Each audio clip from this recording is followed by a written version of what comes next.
Naveen sir, உங்களுக்கு ஒரு கேள்வி. அந்த டயலாக் வர்றப்போ உங்க மனநிலை எப்படி இருந்தது? ஜாலியாக தான் சார் இருந்தது. அந்த அளவுக்கு பக்குவமாக ஆயிட்டீங்க. வாழ்த்துக்கள், வாழ்த்துக்கள். Thank you sir. சிவகார்த்திகேயன் 2050 வந்து சிஎம்மாக வந்து மென்ஷன் பண்ணியிருக்கீங்க.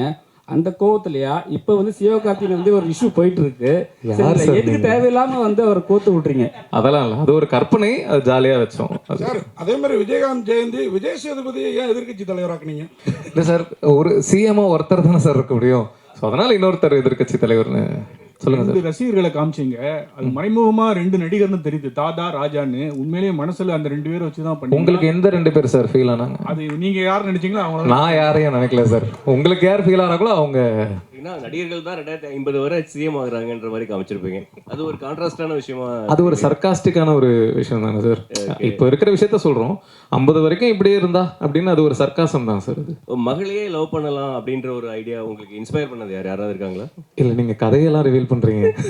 இதுக்கு நான் பதில் சொன்னா கதையை சொல்ற மாதிரி ஆயிரும். ஆனா அது இல்ல அப்படின்னு தானே நம்ம கடைசியில சொல்றோம். ஓகே, கள்ளக்காதல் அதிகமா ஆதரிக்கிறீங்களோ? இன்னும் நீங்க பேசலையே அப்படின்னு பார்த்தேன். லேட்டா பேசினாலும் லேட்டஸ்டா. இல்லை சார், காதல் எது சார் நல்ல காதல் கள்ளக்காதல்? எல்லாமே காதல் தானே சார். அதான் மாதிரிதான் அதுக்குன்னு கள்ளக்காதல் ஆதரிக்கிறேன் அப்படி எடுத்துக்காதீங்க. அந்த 2 பேருக்கு அது நல்ல காதல் தானே. புருஷனுக்கு தான் அது கள்ளக்காதல், அவங்க 2 பேருக்கு அது நல்ல காதல் தானே.